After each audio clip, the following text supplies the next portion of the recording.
Business शुरू करना चाहते हैं और उनको कोई हेल्प करने वाला नहीं मिलता है। हर बिजनेस की अपनी प्रॉब्लम है।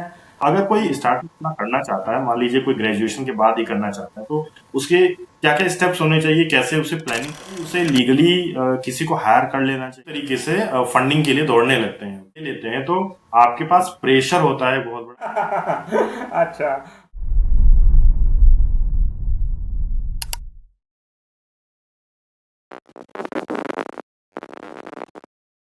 नमस्कार दोस्तों, स्वागत है आप सभी का एक और नए और शानदार पॉडकास्ट में।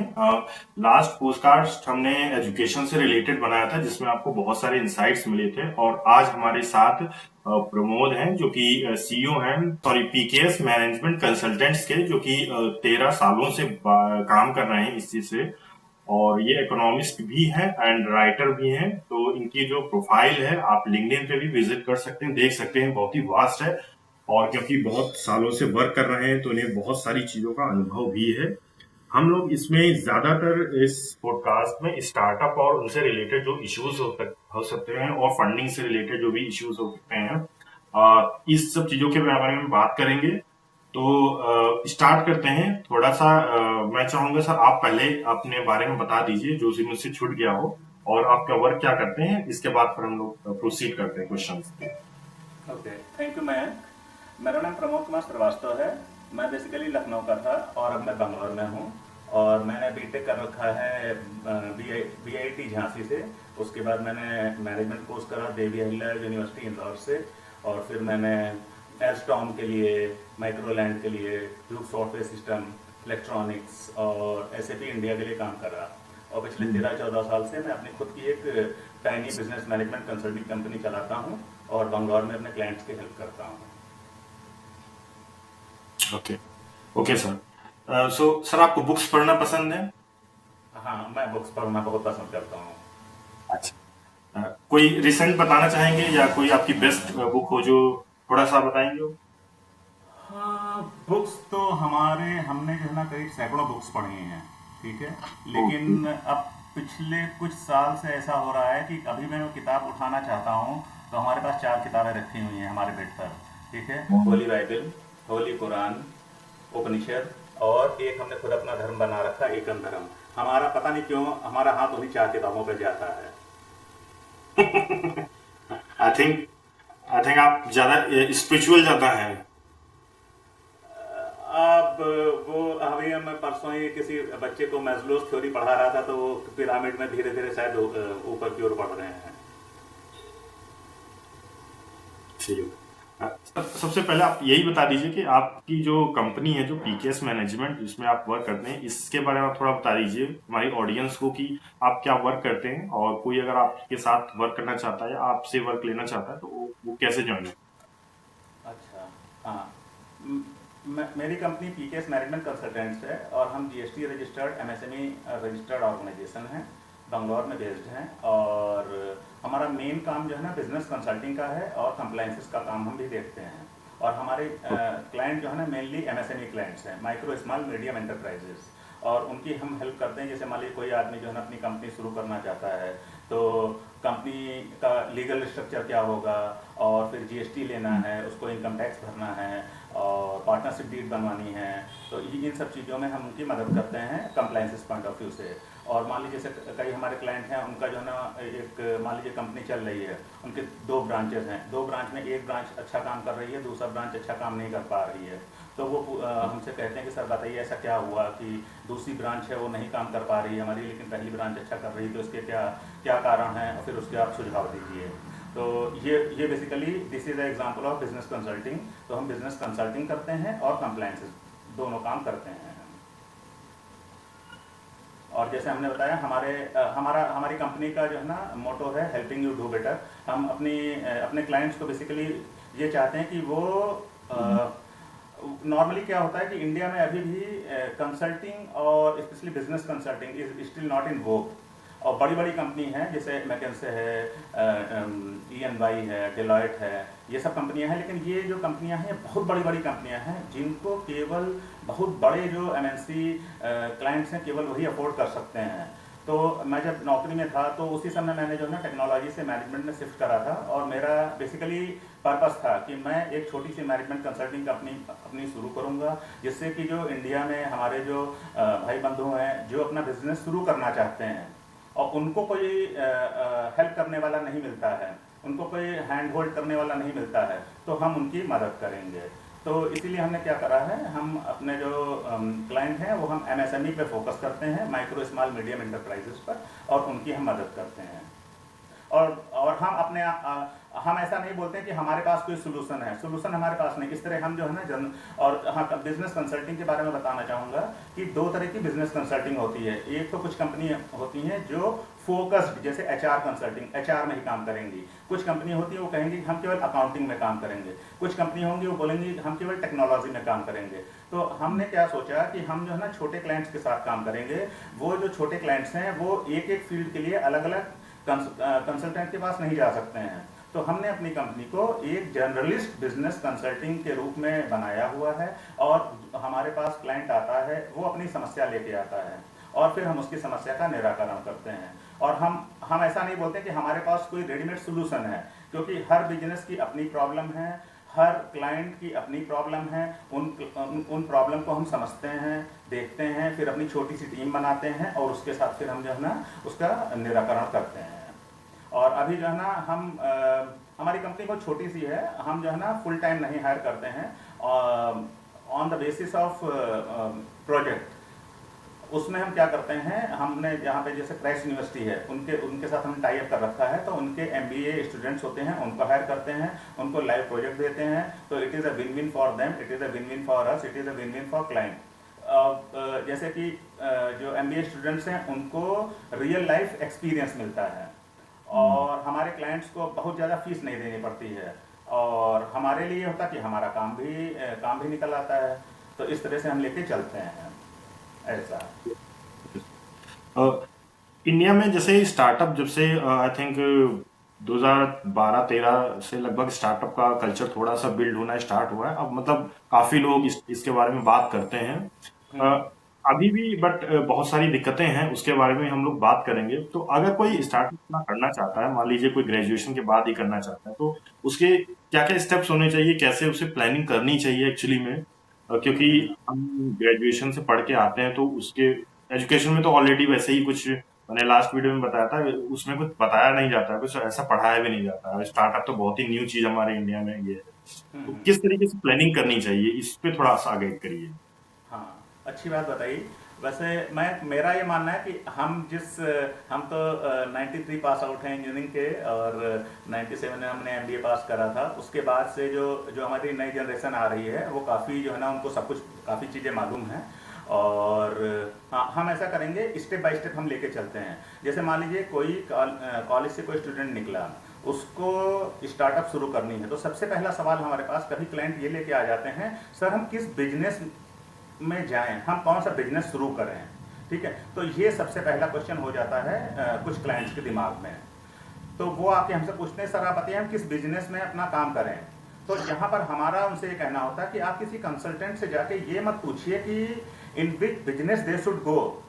ओके, आप ऐसा करिए, आप 2-3 बिजनेस जो है ना डिसाइड करिए, वो कंसल्टेंट के सामने रखिए, और कंसल्टेंट जो अच्छा कंसल्टेंट होगा वो आपको प्रॉस एंड कॉन्स बताएगा उन फील्ड्स के। जैसे हमारे क्लाइंट बंगलौर में थे, उन्होंने हमें बुलाया, ठीक है, फादर थे, उनके 2 बच्चे, उन्होंने बुलाया कि सर हम हमारी एक ऑलरेडी कंपनी चल रही बंगलौर में, हम अपना कुछ नया बिजनेस करना चाहते हैं, तो आप हमें बताइए कि हम किस बिजनेस में जाएं। तो हम मिले उनसे और हमने उनको समझाया कि सर देखिए कि पैसा आपका है, बिजनेस आप करेंगे, ठीक है, टाइम आपका लगेगा। हम एज अ कंसल्टेंट हम आपको ये बता सकते हैं कि आजकल क्या ट्रेंड चल रहा है, किस इंडस्ट्री में कैसा ट्रेंड चल रहा है, और हर इंडस्ट्री का, हर बिजनेस का प्लस एंड माइनस होता है, तो उसके हिसाब से हम आपको बता सकते हैं ऐसा।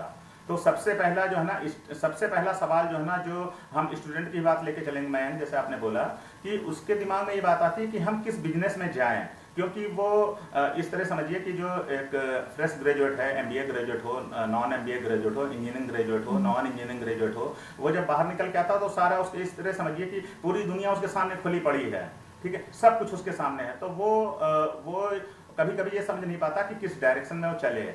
तो हम उसको ये बोलते हैं कि अपने हर आदमी का एक एप्टीट्यूड होता है। जैसे हमारा जो है ना, मैं प्योर टेक्निकल बंदा था, ठीक है। मैं राउटिंग के लिए राउटर के लिए सॉफ्टवेयर लिखता था, OSPF BGP ये सब बिल्कुल हार्डकोर टेक्निकल स्टफ। लेकिन मेरा मन जो है ना वो मैनेजमेंट की ओर था। तो over a period of time क्या हुआ कि एप्टीट्यूड की वजह से मैं धीरे धीरे मैनेजमेंट की ओर चला आया। तो उसी तरह से बिजनेस में भी कुछ लोगों को जैसे कहते हैं कि हमें रेस्टोरेंट खोलना है, कुछ लोग कहते हैं कि नहीं हमें जो है ना ये मेंस अपरेल जो है ना उसका कुछ करना है। तो अभी जैसे हमारे कुछ क्लाइंट हैं, उन्होंने क्या करा है, चॉकलेट का बिजनेस खोला है। तो हम उनको ये बताते हैं कि हर बिजनेस के प्लस एंड माइनस हैं, और आप अपने जो है ना बिजनेस को डिसाइड करिए। उसमें हम ये बता सकते हैं इसमें प्रॉस एंड कॉन्स क्या है। तो सबसे पहला स्टेप जो है ना, आपको स्टार्टअप अगर शुरू करनी तो सबसे पहले देखिए कि आप किस फील्ड में जाना चाहते हैं। नॉर्मली क्या होता है कि जैसे आपने सही बोला कि 12-13 और उसके लगभग थोड़ा सा पहले स्टार्टअप कल्चर जो है ना काफ़ी शुरू हुआ है। हमारे बंगलौर में बहुत ज़्यादा स्टार्टअप शुरू हुई हैं, और दिल्ली है, बॉम्बे है, चेन्नई, कलकत्ता में भी जो है ना काफ़ी स्टार्टअप शुरू हुए हैं। और सॉफ्टवेयर के मामले में बंगलौर में जो है ना, बंगलौर हमेशा आगे रहा है। यहाँ पे मेनली जो है ना आईटी कंपनीज, और आजकल जो है ना AI रिलेटेड जो है ना स्टफ उस पर काम चलता है। और बायोटेक्नोलॉजी पर भी काम होना शुरू हुआ है, काफ़ी काम। तो वो हम उसमें ये बोलेंगे कि आप जो है ना अपना डिसाइड करिए और कि किस फील्ड में जाना चाहते हैं। उसके लिए जो है ना अब जैसे नॉर्मली क्या होता है कि एक हर्ड मेंटेलिटी हो जाती है कि नहीं, हम हर आदमी सॉफ्टवेयर कंपनी खोल रहा है तो हम भी सॉफ्टवेयर कंपनी खोलेंगे। ऐसा थोड़ा सा हम एज ए कंसल्टेंट हम बोलते हैं कि नहीं, आप अपना जो है ना एप्टीट्यूड देखिए। आपको अब मान लीजिए जैसे आपने बीटेक कंप्यूटर साइंस करा है, तो आप जो है ना अगर कंप्यूटर साइंस में जाएंगे तो अच्छा रहेगा। आपने अगर जैसे मान लीजिए MBA फाइनेंस करा है, आप अगर जो है ना फिनटेक में जाएंगे तो that will be better for you, ठीक है। क्योंकि कहीं ना कहीं आपकी जो स्किल जो आपने जो अक्वायर करी है over a period of time, उसका यूटिलाइजेशन भी होगा, ठीक है। लेकिन मैं बिल्कुल जो है ना बिल्कुल कंट्रास्ट भी अगर आप जानना चाहते हो तो हम उसमें रोकते नहीं हैं। अब मान लीजिए किसी ने बीटेक कंप्यूटर साइंस करा है, लेकिन वो प्योर जो है ना बिल्कुल मान लीजिए मैनेजमेंट कंसल्टिंग में आना चाहता, तो हम बोलेंगे ठीक है, आप देख लो, आना चाहो तो आओ। तो सबसे पहला स्टेप ये है कि हम किस इंडस्ट्री में कदम रखें, ये सबसे पहला स्टेप होता है, ठीक है Mayank ji. Okay, number 1। Number 2 जो है ना, अब उसके बाद ये होता है कि हमारा कंपनी का लीगल स्ट्रक्चर क्या होगा। लीगल स्ट्रक्चर इसमें हम थोड़ा सा ध्यान देंगे। अब इसे मान लीजिए, चलिए एक एग्जांपल के लिए, हाँ उसने बोल दिया कि वो जो है ना एक रेस्टोरेंट, चेन ऑफ रेस्टोरेंट बनाना चाहते हैं, ठीक है। अब चेन ऑफ रेस्टोरेंट वो तो डिसाइड हो गया। अब जो है ना हम लीगल स्ट्रक्चर क्या है कि इंडिया में बेसिकली शुरुआत करते हैं हम सोल प्रोप्राइटर से। सोल प्रोप्राइटर होता है, उसके ऊपर जो है ना पार्टनरशिप कंपनी होती है, उसके ऊपर फिर जो है ना नॉर्मली जो है ना ये प्योर कंपनी स्ट्रक्चर में आ जाते हैं। LLP बोलते हैं, OPC बोलते हैं, और प्राइवेट लिमिटेड कंपनी बोलते हैं। अभी तक हम यहाँ प्राइवेट लिमिटेड कंपनी तक रुकेंगे। और हर लीगल स्ट्रक्चर का प्रॉस एंड कॉन्स है। सबसे जो सिंपलेस्ट होता है वो सोल प्रोप्राइटर होता है। सोल प्रोप्राइटर में ये होता है कि आप अपना जो है ना, आपका पैन कार्ड होगा, आप उस पैन कार्ड पे GST लीजिए, अपनी कंपनी का नाम डिसाइड करिए और अपना बिजनेस शुरू कर दीजिए। उसमें कोई जो है ना बहुत ज़्यादा कंप्लायंसेस की जरूरत नहीं पड़ती है। लेकिन उसमें क्या होता है कि जो सोल प्रोप्राइटर होता है उसमें there is no distinction between you and your company. जो लायबिलिटी है वो आपके ऊपर आती है, थोड़ा सा लीगल एस्पेक्ट में, ठीक है। और तो ये होता है सोल प्रोप्राइटर। सोल प्रोप्राइटर में हम ज़्यादातर लोगों को ये सजेस्ट करते हैं, आप सोल प्रोप्राइटर में जाओगे तो क्या है कि इसमें कंप्लायंसेस जो है ना ज़्यादा नहीं होते हैं, और आप शुरू में 1-2 साल काम करो, आपका जो है ना क्रिटिकल मास कंपनी का तैयार हो जाएगा। उसके बाद फिर आप जो है ना प्राइवेट लिमिटेड में या पार्टनरशिप में आप उतर सकते हो, या OPC या LLP में जा सकते हो। क्योंकि जैसे जहाँ आप जो है ना LLP, OPC या प्राइवेट लिमिटेड में उतरे, उस लीगल स्ट्रक्चर में, मैं सिंपल भाषा में बात करूंगा जिससे कि हमारे ऑडियंस जो है ना समझ सकें, ठीक है। तो उसमें क्या होता है, फिर कंप्लायंसेस जो है ना हो जाएंगे। आपको जो है ना जो बड़ी से बड़ी कंपनी है वो जो हर क्वार्टर में कर रही है, वो आपकी कंपनी को भी करना पड़ेगा। तो हम उसमें थोड़ा सा जो है ना उनको शुरू में बोलते हैं कि आप मत करो। लेकिन अगर वो बोलता है कि जैसे मान लीजिए हम सॉफ्टवेयर कंपनी शुरू कर रहे हैं, चलिए वो होटल वाला ही लेके चलते हैं, वो कहता है कि नहीं हमें फंडिंग चाहिए, हमें मान लीजिए हमें 5 करोड़ रुपए मार्केट से उठाने हैं। तब उसमें क्या होगा, अगर आप सोल प्रोप्राइटर में जा रहे हो तब आपको मार्केट से पैसा उठाने में दिक्कत आएगी, क्योंकि आप जो फंडिंग लोगे, फंडिंग मेनली जो है ना 3 तरह से होगी। या तो जो है ना आपको बैंक देगा, बैंक जो है ना तो प्राइवेट बैंक होंगे या सरकारी बैंक होंगे, ठीक है। दूसरी चीज है वीसी बोलते हैं, वेंचर कैपिटलिस्ट, ठीक है, वीसी फर्म्स होती हैं वो देंगी। या तीसरा एचएनआई बोलते हैं, हाई नेटवर्थ इंडिविजुअल, ठीक है। आपका मालिक कोई जान पहचान वाला है, वो आपके बारे में जानता है, वो करोड़पति आदमी है, वो कहेंगे ठीक है this is idea is good, okay let us put some money in ये योर हम एक वेंचर, ऐसा। क्वेश्चन पूछना चाहूंगा, जैसे कि हाँ जी सर। मान लीजिए कि कोई स्टार्ट कर रहा है अपना काम, तो स्टार्टिंग से ही उसे लीगली किसी को हायर कर लेना चाहिए, या स्टार्टिंग में कोई अपना काम करता है स्लो प्रोसेस से, जब तक कि कोई इसके पास अच्छे खासे क्लाइंट्स नहीं होते हैं, तभी उसे पूरी तरीके से लीगली में ध्यान देना चाहिए, या स्टार्टिंग में ऐसे ही कर सकता है, इफ इट ग्रोस तब वो इस चीज पे जाए। हाँ मैं समझ गया आपकी बात। हाँ हाँ, ये आपका बहुत बढ़िया सवाल है।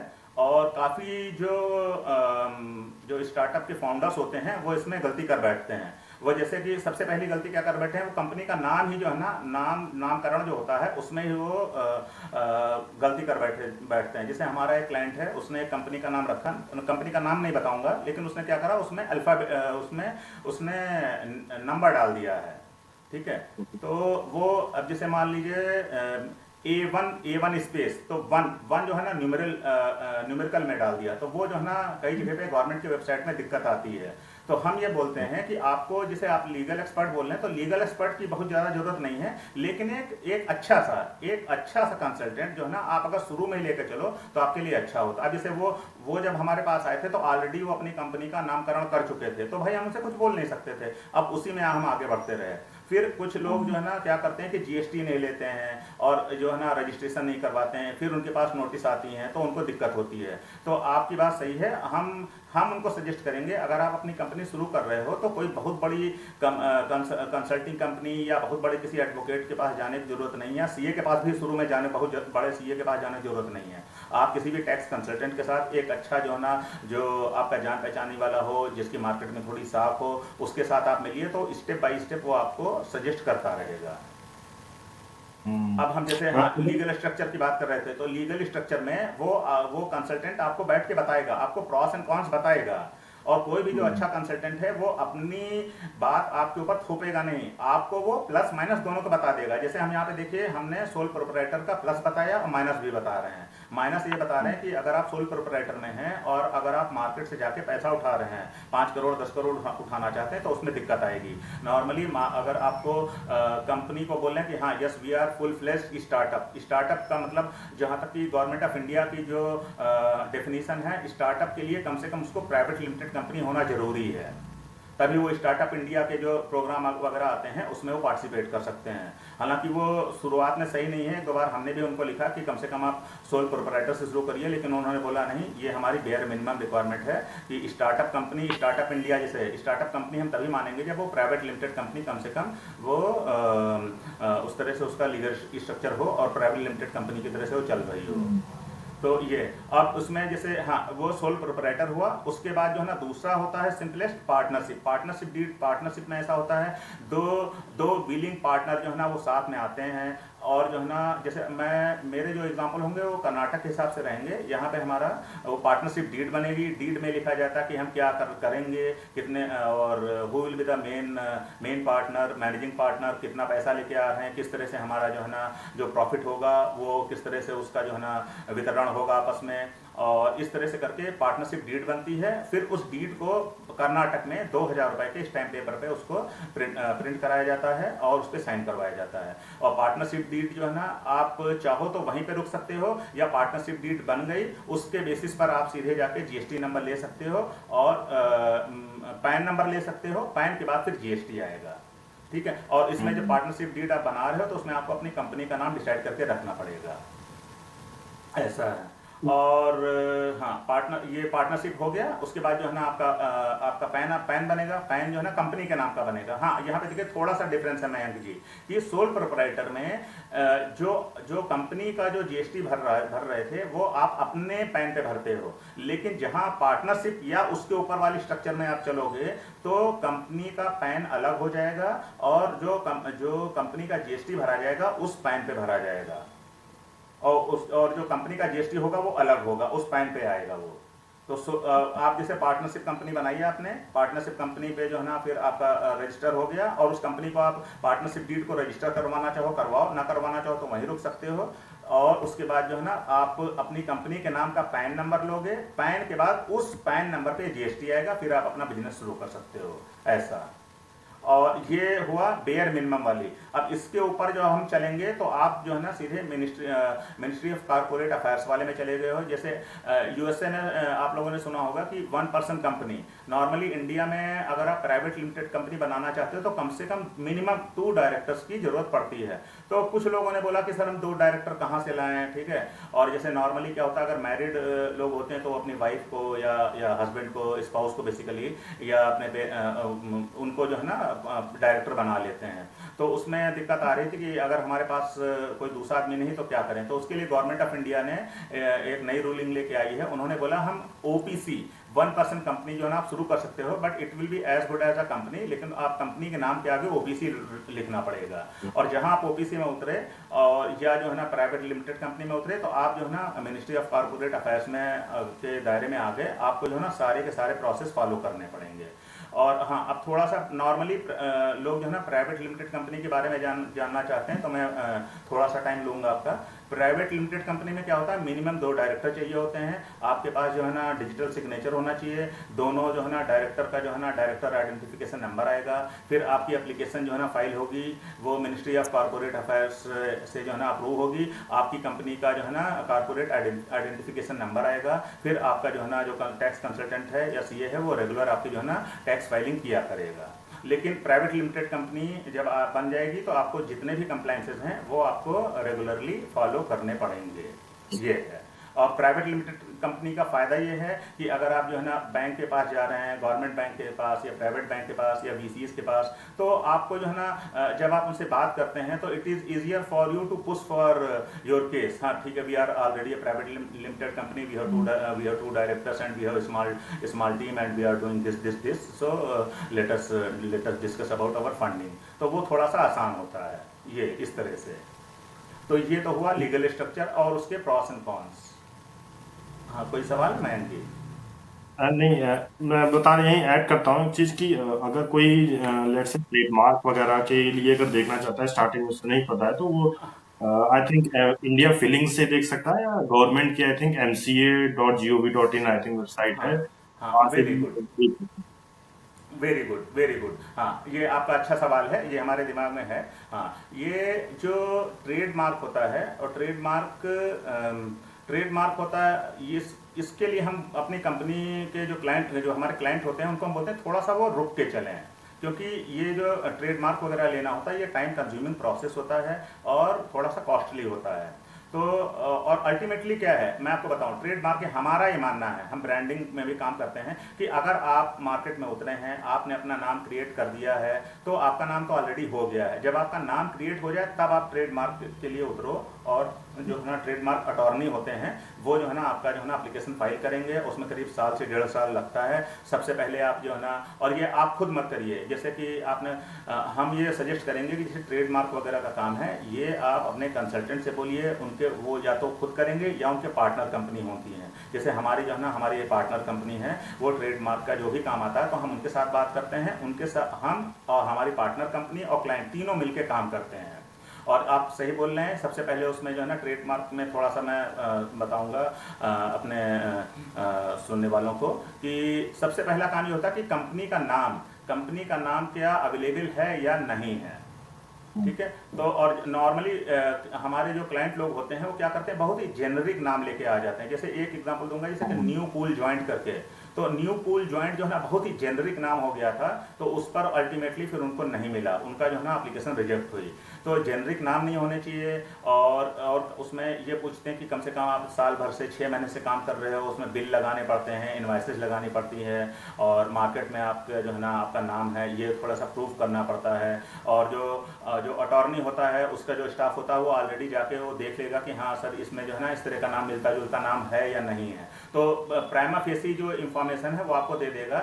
और लेकिन अल्टीमेटली आपका जो अप्रूवल होगा या नहीं होगा उसका थोड़ा सा बताता हूँ। उसमें क्या होता है कि ये अटॉर्नी जैसे बोल दिया कि चलिए सर ये थोड़ा सा हमें लग रहा है कि इसमें 60-40% चांसेस है, वो एप्लीकेशन का फाइल कर देगा, एप्लीकेशन फाइल कर देगा। अगर उधर से डिपार्टमेंट से गवर्नमेंट डिपार्टमेंट से अगर कोई उस पर ऑब्जेक्शन आते हैं तो उसकी जो है ना मेल आती है कंसल्टेंट के पास, वो जो है ना उसका रिप्लाई देता है, और अगर जो है ना रिप्लाई सेटिस्फैक्ट्री होता है तो गवर्नमेंट उसको अप्रूव कर देती है और आगे बढ़ती है। लेकिन अगर जो है ना जो ऑब्जेक्शन आए, अगर उसका ऑब्जेक्शन का सेटिस्फैक्ट्री रिप्लाई नहीं जमा हो पाता है तो वहीं पर वो रिजेक्ट हो जाती है एप्लीकेशन। तो इसमें मेन जितना अभी हमने करीब कुछ क्लाइंट के लिए काम करवाया है तो उसमें एक का सक्सेसफुल रहा था, एक का अनसक्सेसफुल रहा था, 2-3 का हमने जो है ना अभी होल्ड पे रखा हुआ है। जैसे कुछ लोग क्या करते हैं कि अपने नाम जो है ना वो लेके रख लेते हैं, और आप अगर उनके जो है ना वेबसाइट में जाके देखोगे तो आपसे मिलता जुलता वो नाम उन्होंने ले रखा है, और लेकिन उसकी अवधि होती है, टाइम ड्यूरेशन होता है कि इतने तक वो रहेगा, उसके बाद वो जो है ना उनके डेटाबेस से हट जाएगा। तो बेसिकली 1-2 क्लाइंट के साथ जो है ना एक क्लाइंट बेसिकली वो वेट कर रहा है कि जो नाम ले चुके हैं उनका टाइम अवधि निकल जाए, उसके बाद हम अप्लाई करेंगे इस तरह से। तो सबसे जो इसमें सबसे बड़ी दिक्कत आती है कि जो हमारे जो क्लाइंट होते हैं वो बहुत ही जेनरिक नाम लेके चल पड़ते हैं आगे, तो वो जो है ना वो थोड़ा सा सही नहीं होता है। और इसमें हाँ एक चीज़ और बताना चाहूँगा कि आप जो है ना कंपनी के नाम का ट्रेडमार्क करवा सकते हो, कंपनी के लोगो का विजुअल उसका भी जो है ना आप कॉपीराइट करवा सकते हो, ट्रेडमार्क करवा सकते हो ऐसा। और कॉपीराइट और ट्रेडमार्क में बेस छोटा सा एक डिफरेंस होता है, अपने व्यूवर्स के लिए जो है ना समझाना चाहूँगा। कॉपीराइट जैसे नाम मान लीजिए हमने कोई किताब लिखी तो उसका कॉपीराइट होता है, ट्रेडमार्क ये होता है कंपनी के नाम का। जैसे मान लीजिए नाम लेना सही नहीं रहेगा, मान लीजिए चलिए गूगल के नाम से हम कंपनी नहीं शुरू कर सकते हैं, इन्फोसिस के नाम से हम कंपनी शुरू नहीं कर सकते क्योंकि ऑलरेडी वो मार्केट में है, उनका हम नाम मिसयूज नहीं कर सकते हैं। तो ये छोटा सा प्राइमर हुआ हमारे व्यूवर्स के लिए। ठीक है। और हाँ इसमें जैसे हाँ प्लीज हाँ बताइए। हाँ इसमें हम अब ट्रेडमार्क के लिए हम ये बोलेंगे कि कुछ लोग बहुत उत्साहित होकर तुरंत ही बोलते हैं सर हम ये काम शुरू कर रहे हैं, हम क्या अभी से ट्रेडमार्क ले लें, तो हम उनको थोड़ा सा रोकते हैं। हम उनकी भावनाओं को समझते हैं, उनकी भावनाओं का कदर करते हैं। हर आदमी जो भी कंपनी बनाता है, मैं आपको एक बात बताऊँ, कंपनी बनाना बहुत ही बड़ी बात होती है, बहुत ही बड़ी बात होती है, ठीक है। और तो उसके जो है ना सारे अरमान सारे सपने जो है ना सब कुछ अपना जो है ना दांव पे लगाता है। और मैं ये थोड़ा सा मैं अभी बात करूंगा, जैसे आपने प्रॉस एंड कॉन्स पे बोला है, तो अगर मैं भूल जाऊं तो आप हमें रिमाइंड करा देना कि कोई भी आदमी एक छोटा सा भी अगर होटल भी शुरू करता है, छोटा सा अगर जो है ना मान लीजिए 50 लाख रुपए का लगा के बिजनेस शुरू करता है, तो मैं आपको बताता हूँ वो अपना सब कुछ दांव पे लगा देता है, सब कुछ। तो पॉजिटिव वे में मैं बोल रहा हूँ। तो हम उसको क्या करते हैं, हम उसको समझाते हैं, कहते हैं कि हाँ अभी थोड़ा सा रुकिए, आपका जो है ना नाम मार्केट में आने दीजिए, उसके बाद हम इस प्रोसेस को लेके चलेंगे ऐसा। तो वो समझते हैं, फिर कहते हैं हाँ सर थोड़ा सा हम आगे बढ़ेंगे। हाँ आगे बताइए सर। तो ये हुई हमारी लीगल स्ट्रक्चर के बारे में। अब हाँ मैं आगे बढ़ूँ? हाँ सर एक हाँ बताइए। हाँ बताइए, फिर हम क्वेश्चन पूछते हैं। इसमें जो है ना इसी से हम लीगल स्ट्रक्चर से रिलेटेड होता है कंप्लायंसेस में क्या होता है, अब जैसे लीगल स्ट्रक्चर वाली बात हो गई कि कंपनी हमारी सोल प्रोप्राइटर होगी या पार्टनरशिप होगी या प्राइवेट लिमिटेड कंपनी होगी, ठीक है। अब इसके हिसाब से हमारे जो है ना कंप्लायंसेस पे हम थोड़ा सा बात करेंगे। कंप्लायंसेस में सबसे कॉमन कंप्लायंस जो है हमारा आज का जो है वो जीएसटी का होता है। और जीएसटी के बारे में मैं आपको बताऊं, जो सर्विसेज सेक्टर के लिए वो 20 लाख रुपए है in most of the states, और प्रोडक्ट के लिए 40 लाख रुपए जो है ना टर्नओवर। और हाँ लोग जो है ना जीएसटी और इनकम टैक्स में कंफ्यूजन कर देते हैं, और जीएसटी में कंफ्यूजन कर देते हैं। वो कहते हैं कि जो प्रॉफिट पे आता है, जीएसटी प्रॉफिट पे नहीं लगता है मैम, जीएसटी लगता है हमारा टर्नओवर पे, कि हमारा कितना टर्नओवर हुआ, आपने कितना बिजनेस करा, उसके ऊपर जीएसटी लगता है। 40 लाख रुपए का बिजनेस करा, उसके ऊपर प्रॉफिट कितना आया वो आपका आउटलुक है, वो आप कितना प्रॉफिट निकाल पा रहे हो वो आपका आउटलुक है। जीएसटी का बेस जो है वो टर्नओवर पे होता है, वो लोग क्या कर देते हैं, कंफ्यूजन कर बैठते हैं इनकम टैक्स से, कि इनकम टैक्स जो लगता है वो लगता है आपका नेट इनकम कितनी है उसमें। तो जीएसटी के बारे में हम बोलेंगे, अगर आप सर्विस इंडस्ट्री में उतर रहे हैं, मान लीजिए आपने अकाउंटिंग की कंपनी शुरू करी, आपने जो है ना मान लीजिए कोई सर्विस इंडस्ट्री शुरू करी, तब जो है ना उसमें आपका 20 लाख रुपए टर्नओवर के ऊपर अगर हो गया तो आप मैंडेटरी है, और अगर 20 लाख रुपए के नीचे तब भी आप जीएसटी ले सकते हो, उसमें कोई दिक्कत नहीं है। अगर लेकिन 20 लाख के ऊपर हुआ तो आपका मैंडेटरी है, नंबर 1। नंबर 2, अगर आप प्रोडक्ट में, मान लीजिए जैसे चॉकलेट बिजनेस की हम बात कर रहे थे, तो चॉकलेट बिजनेस में हमारा क्लाइंट जहां भी वो 40 लाख रुपए के ऊपर होता है, उसका वो जीएसटी लेना मैंडेटरी हो जाता है। तो वो जीएसटी लेगा, और जीएसटी की एप्लीकेशन जो है ना फाइल होती है।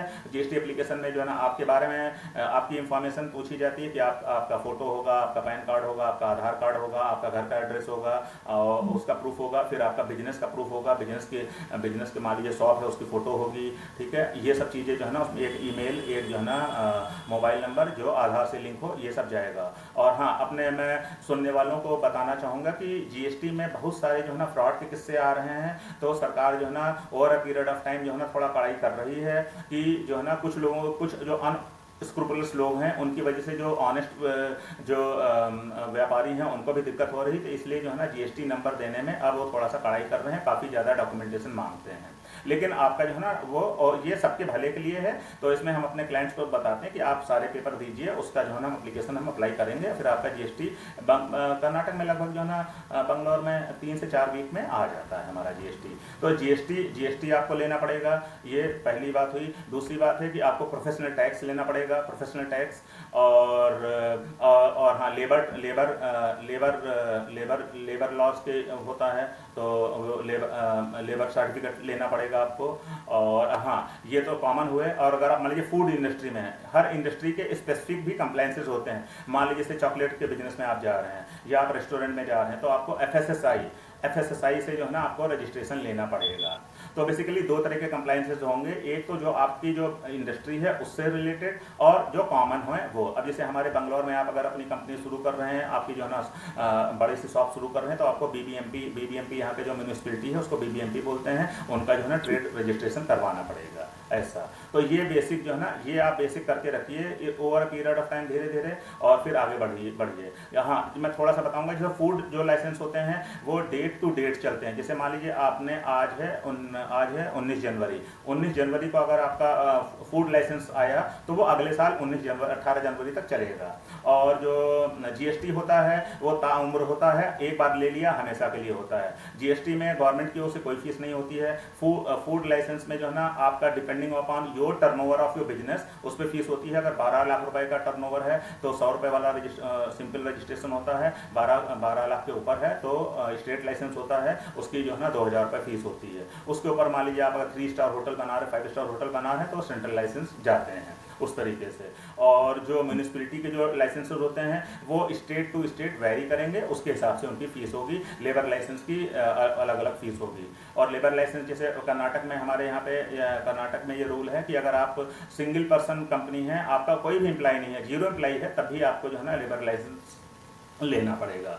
तो हम अपने जो है ना अपने क्लाइंट को हम एडवाइस देते हैं और उनसे रिक्वेस्ट भी करते हैं, आप जो भी बेयर मिनिमम जो आपकी जो कंप्लायंसेस है वो आप लेते रहिए, लेते चलिए और आगे बढ़ते रहिए इस तरह से। तो ये कंप्लायंसेस हुए। कंप्लायंसेस जो है ना आपके जनरल हो सकते हैं, कंपनी पे स्पेसिफिक हो सकते हैं। अब हम आते हैं, ये देखिए आपका जो है ना कंपनी का नामकरण हो गया था, आपका जो है ना लीगल स्ट्रक्चर डिसाइड हो गया था, आपके जो है ना कंप्लायंसेस सेट हो गए। अब हम उतरेंगे कंपनी के अंदर। अब मान लीजिए आप जो है ना चलिए सॉफ्टवेयर कंपनी की बात करते हैं। सॉफ्टवेयर कंपनी बना रहे हैं तो आपको अपने कंपनी के इंटरनल डिपार्टमेंट्स क्या होंगे, वो सीधी सी बात है, आपका इंजीनियरिंग डिपार्टमेंट होगा, आपका HR होगा, आपका फाइनेंस होगा, आपका बिजनेस डेवलपमेंट होगा, ऑपरेशंस होगा, एडमिन होगा। ये जो है ना, ये आप जो है ना डिपार्टमेंट अपने रखिए, उसमें जो है ना अपने एम्प्लॉई जो है ना हायर करिए। और एम्प्लॉइज, हाँ, अब हम ये जो कंप्लायंसेस अभी जो बात कर रहे थे, वो कंप्लायंसेस हमने बात कर रहे थे कंपनी लेवल पर, ठीक है। अब हम इंटरनल लेवल पर, जैसे मान लीजिए कि अगर आप जो है ना ISO लेना चाहते हैं, अगर आपकी जो है ना नॉर्मल कंपनी है तो आप ISO लेंगे, अगर सॉफ्टवेयर कंपनी है तो CMM लेवल के जो सर्टिफिकेशन होते हैं वो लेंगे आप। ठीक है। और जैसे अगर आपकी कंपनी में जो है ना महिलाएं काम कर रही हैं, लेडीज़ काम कर रही हैं, तो POSH के जो है ना अंतर्गत जो है ना आपको ICC बनानी पड़ेगी, वो सारे जो है ना आपको लेके चलने पड़ेंगे। और सैलरी के लिए जो है ना जो आपका जो मिनिमम वेजेस होता है उसके हिसाब से चलना पड़ेगा। और हाँ, EPF और PF और ESIC, ये जो है ना आपके सारे प्रावधान हैं उनको लेके चलने पड़ेंगे। और इंटरनल जो है ना प्रोसेस जो है ना आप अपने हिसाब से जितनी आपकी क्षमता हो, जितनी बड़ी आपकी कंपनी हो, जैसे हमारे जो छोटे क्लाइंट होते हैं जिनके पास 6-7 एम्प्लॉई होते हैं, वो फाइनेंस वाला काम जो है ना टैली से कर लेते हैं। और जो जनरल काम होता है वो एक्सेल में जो है ना सिस्टम बना के कर लेते हैं। जैसे एक हमारी कंपनी वो कार की डीलर है, तो वो थोड़ा सा बड़ी कंपनी है, तो उन्होंने अपने इंटरनल जो है ना सॉफ्टवेयर सिस्टम जो है ना लगा रखे हैं। सैलरी प्रोसेसिंग के लिए अलग सॉफ्टवेयर है, और HR के जो इंटरव्यू वगैरह होते हैं उनके लिए अलग प्रोसेस है, ऑपरेशंस का अलग प्रोसेस है, इस तरीके से। तो बेसिकली जो जितनी बड़ी आपकी कंपनी, उसके हिसाब से आप स्टेप बाय स्टेप अपने प्रोसेस को इम्प्रूव करिए और उनको आगे लेके चलिए। तो ये अब हम देखें, ये हुआ क्या कि हमने अपनी कंपनी बना दी और उसके अंदर के डिपार्टमेंट भी सेट कर दिए और कंपनी काम करने लगी। और जब कंपनी काम करने लगी, फिर आपको जो है ना पर मंथ बेसिस पर आपको GST भरते रहना पड़ेगा, और साल के अंत में आपको जो है ना कंपनी का इनकम टैक्स रिटर्न भरना पड़ेगा।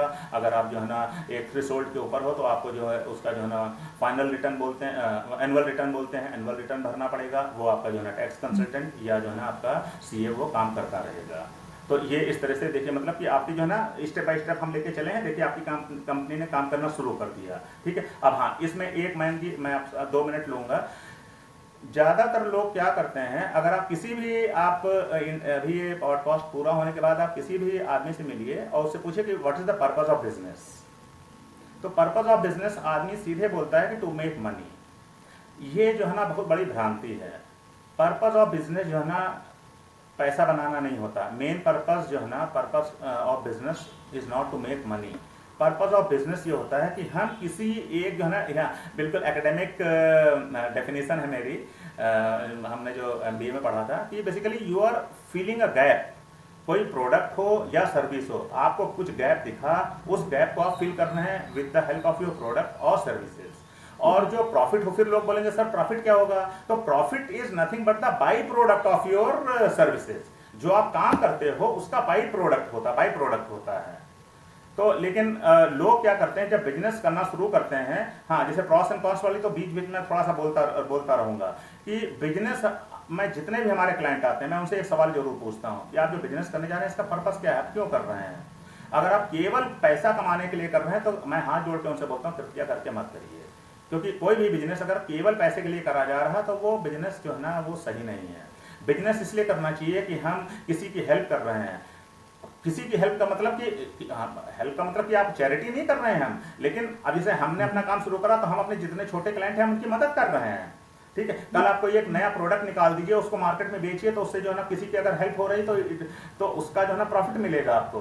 तो आप जो है ना आप लॉन्ग टर्म सोच के चलिए, और आप जो है ना कोई एक प्रोडक्ट या सर्विस लाइए, और या अगर ऑलरेडी वो है तो उसमें कुछ नए तरीके से करिए। अब आप हमसे बोल सकते हैं सर आपने तो बिजनेस कंसल्टिंग का काम करा, ये तो बहुत लोग काम कर रहे हैं, लेकिन हमने क्या करा, हमने बोला ठीक है बिजनेस कंसल्टिंग लोग कर रहे हैं लेकिन हम थोड़ा अलग तरीके से करेंगे। जैसे हमने अपनी कंपनी का जो है ना विजन मिशन वैल्यूज बनाए। हाँ, हम यहाँ पे लेके आ रहे हैं आपको। हम अपने क्लाइंट को ये बोलते हैं, आपका अगर बिजनेस शुरू हो रहा है या शुरू करने के पहले आप अपनी कंपनी का विजन मिशन और वैल्यूज डिफाइन करिए।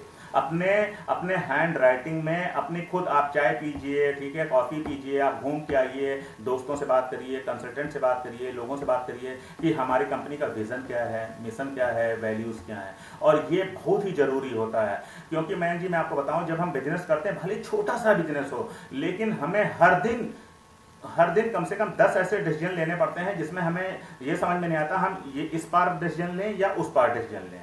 तो जब हमारी वैल्यूज बिल्कुल क्लियर हैं, जैसे हमने आपका पॉडकास्ट देखा तो उसमें जो है ना साफ साफ लिखा कि हम अपना पॉडकास्ट इसलिए कर रहे हैं कि लोगों की मदद करना चाहते हैं। तो देखिए आपके माइंड में आपका जो वैल्यूज हैं वो क्लियर हैं, पर्पस आपका क्लियर है, तो आपको बहुत ज्यादा दिक्कत नहीं है कि किससे हम बात करें, क्या बात करें, क्या नहीं बात करें।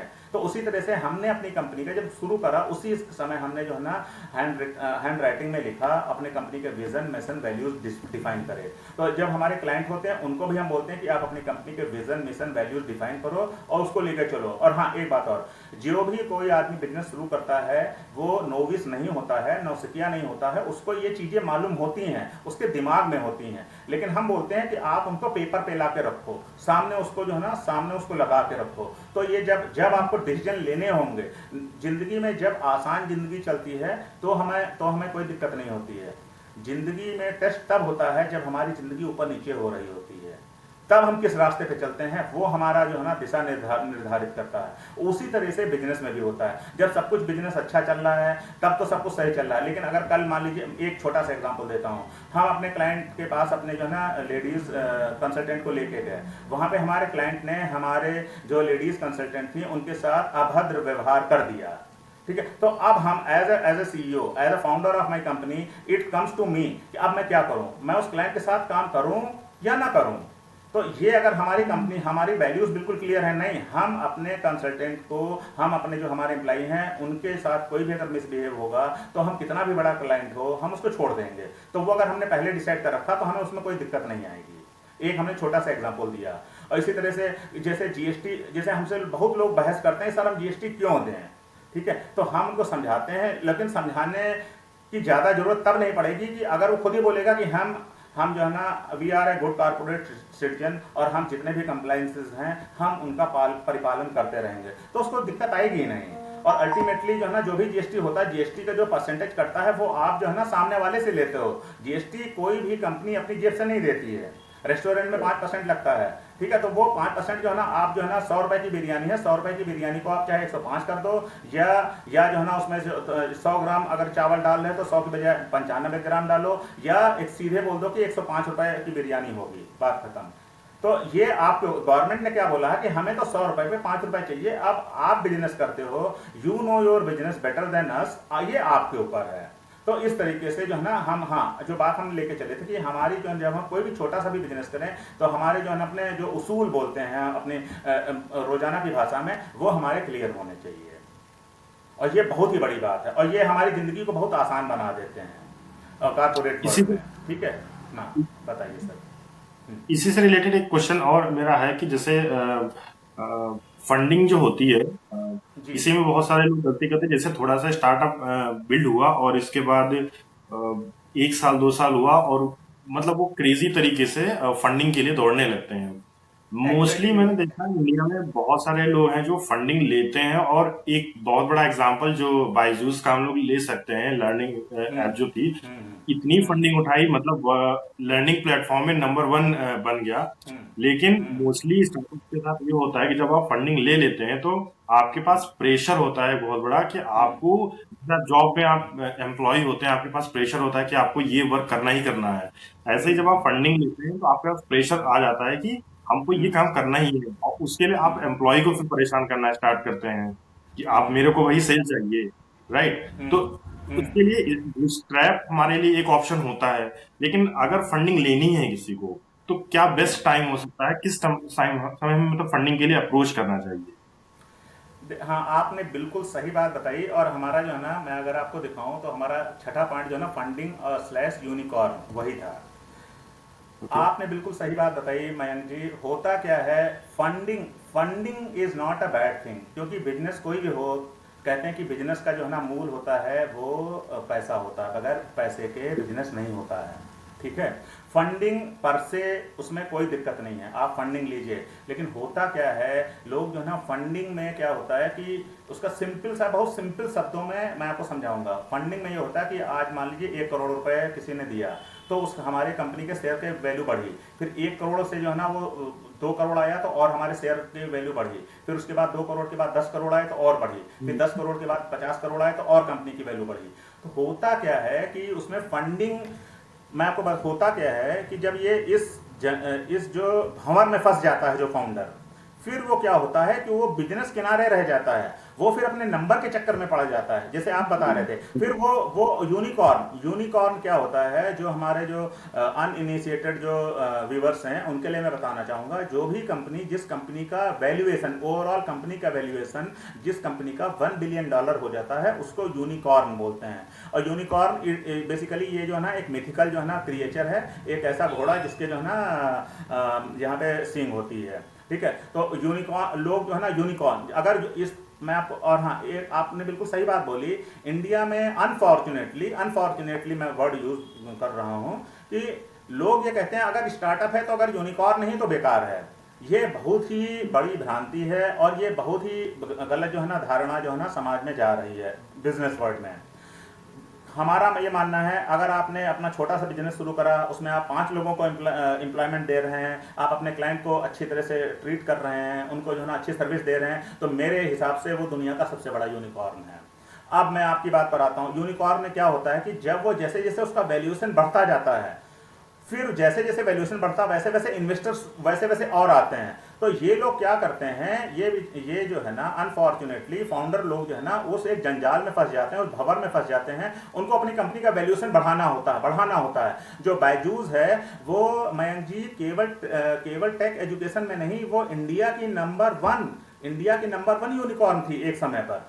लेकिन आज की डेट में जो है ना हुआ ये है कि वो बेचारी जो है ना गर्त में जा रही है, ठीक है। हालांकि हम वो जो भी हो रहा वो हम जो पब्लिक डोमेन में है उसके ऊपर ही बात कर रहे हैं हम। We are not privy to any confidential information, लेकिन जो पब्लिक में आ रही है उसके हिसाब से हम लोग बात कर रहे हैं, हम हो चाहे आप हो, ठीक है। तो होता क्या है कि जैसे और आपकी बात बिल्कुल सही है, जैसे हम एम्प्लॉयमेंट में होते हैं तो हमें अपने मैनेजर के हिसाब से काम करना पड़ता है।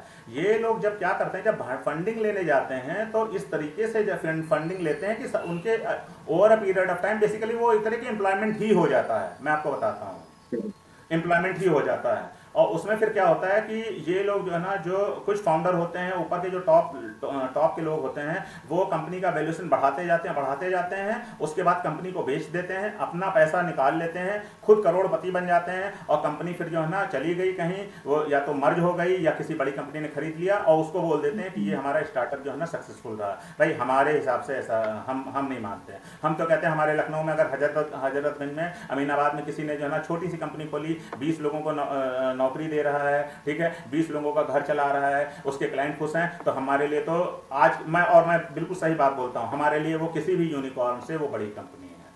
और आपकी बात वो क्या है, वो नंबर गेम हो जाता है। फिर वो वैल्यूएशन, कितना वैल्यूएशन है, कोई ये नहीं देखता है कि कंपनी कितना काम कर रही है नहीं कर रही है। जैसे कुछ और कंपनियां हैं, वो वैल्यूएशन के चक्कर में तो वो लॉस में है, लेकिन अपना जो है ना वैल्यूएशन बढ़ाने के लिए जो है ना लॉस में जा रही हैं। अब नाम लेना सही नहीं रहेगा हम लोगों के लिए, लेकिन कंपनियां ऐसी हैं जो लॉस में जा रही हैं, लेकिन अपना वैल्यूएशन बढ़ाने के लिए जो है ना वो और बढ़ा रही हैं और बढ़ा रही हैं। तो ये थोड़ा सा जो है ना हमें लगता है कारपोरेट वर्ल्ड को इस पर थोड़ा सा बैठ के सोचना चाहिए, और जो लीडर लोग हैं उनको ये समझाना चाहिए, फाउंडर्स को और अपने आप को भी, और पूरे कारपोरेट वर्ल्ड को, ये जो यूनिकॉर्न के पीछे भागते हैं, भागना वो नहीं सही है। और फंडिंग की बात जो हो रही थी, फंडिंग में कोई दिक्कत नहीं है, फंडिंग लीजिए। बहुत बड़ी बड़ी कंपनी है जिन्होंने फंडिंग शुरुआत में थोड़ी सी फंडिंग ली, उसके बेसिस पर वो जो है ना आगे बढ़ते गए, लेकिन उनका जो है ना वो जो एम था, वो एम ये नहीं था कि हम अपने वैल्यूएशन बढ़ा ले जाएं। फंडिंग में जैसे इन्फोसिस भी थी, तो उसका भी जो है ना जो शुरू में फंडिंग आई वो उनकी पर्सनल इन्वेस्टमेंट से थी, ठीक है। बायोकॉन थी, उसमें जो है ना कोई एक जेंटलमैन थे, उन्होंने जो है ना बायोकॉन में पैसा लगाया हुआ था। तो लेकिन आज जो है ना बायोकॉन है और हमारी जो है ना इन्फोसिस है, ये बढ़िया काम कर रही हैं, लेकिन इन कंपनियों ने उस नंबर के पीछे नहीं भागे। तो फंडिंग जो है ना, हमारा तो सिर्फ ये कहना होगा कि फंडिंग आप लीजिए, और उसमें जो है ना लेकिन फंडिंग के चक्कर में मत दौड़िए कि हमें और पैसा बढ़ाना। थोड़ा सा पैसा ले लिया, उसके बेसिस पैसे से पैसा कमाइए। सिर्फ केवल पैसा, वो क्या over a period of time क्या हो जाता है कि कंपनी में बिजनेस किनारे हो जाता है, सब कुछ जो है ना अकाउंटिंग, मतलब वो केवल जो है ना क्रिएटिव अकाउंटिंग, सब उसी पे चलने लगता है। तो वो जो है ना वो थोड़ा सा सही नहीं है। स्टार्टअप बिजनेस में जो लोग आ रहे हैं उनको, और वो टेम्पटेशन होता है, और मैं उसमें बताता हूँ कि जो यंग एंटरप्रेन्योर्स होते हैं उसमें क्या होता है, जैसे जैसे उनकी कंपनी बढ़ने लगती है तो उनका जो है ना मार्केट में उनकी बहुत ज़बरदस्त विजिबिलिटी हो जाती है, ठीक है, उनका नाम होने लगता है, तो वो जो है ना वो टेम्पटेशन है, उस टेम्पटेशन को वो लोग बेचारे जो है ना कंट्रोल नहीं कर पाते हैं, और उस जो है ना वो एक जो है ना भंवर में फंस जाते हैं। उससे थोड़ा सा बच के रहना चाहिए हमें। जैसे हम अपना छोटा सा एग्जांपल देते हैं, जब हमने शुरू में अपनी कंपनी शुरू करी तो हम बंगलौर में यहाँ पे लोकल वीसीज हैं उनके पास गए, मिले, लेकिन एक वीसी का उनके जो है ना फॉर्म होते हैं, उसने फॉर्म दिया हमें कि अच्छा ठीक है प्रमोद जी आप ये फॉर्म भर के लाइए। हम आए, हमने फॉर्म पढ़ा उसको, जब फॉर्म पढ़ा तो मैं हंसते हंसते जो है ना हमारे पेट में बल पड़ गया। पूछिए क्या, क्यों? उसमें एक जगह पे ये लिखा हुआ कि आपकी कंपनी जो है ना जब ये बन जाएगी तो आप ये बताइए इसके प्रोस्पेक्टिव बायर्स कौन होंगे। अरे हमने बोला हम तो अपनी कंपनी को इस तरह चला रहे हैं कि प्रमोद जी रहें या ना रहें, प्रमोद जी चले जाएंगे उसके बाद ये कंपनी चलती रहेगी। और यहाँ पे हमसे जो है ना वीसी हमसे बोल रहा है कि आप हमें बताइए कि आपकी कंपनी को कौन खरीद सकता है। और ये उनके हिसाब से आप देखें तो उनके हिसाब से कोई गलती नहीं है, क्योंकि वो तो बिजनेस करने बैठे हैं। भाई वीसी जो बैठा है वो कोई चैरिटी नहीं कर रहा है। वीसी का जो काम है, वेंचर कैपिटलिस्ट, वो खुद एक तरह का बिजनेस मॉडल है, वो बिजनेस कर रहा है। वो तो ये देख रहा है कि अगर इनकी कंपनी को हम मान लीजिए इसमें 50 करोड़ रुपए लगाए तो ये क्या हम इसको 500 करोड़ रुपए में या 600 करोड़ रुपए में बेच पाएंगे? नहीं बेच पाएंगे। तो इसलिए हमसे पूछ रहा है। और इंडिया में बहुत सारी कंपनी ऐसी रही हैं जिन्होंने एक क्रिटिकल मास बोलते हैं, क्रिटिकल मास तैयार करा, सब कुछ सही करा, उसके बाद जो जाके उन्होंने एमएनसी कंपनी को बेच दिया।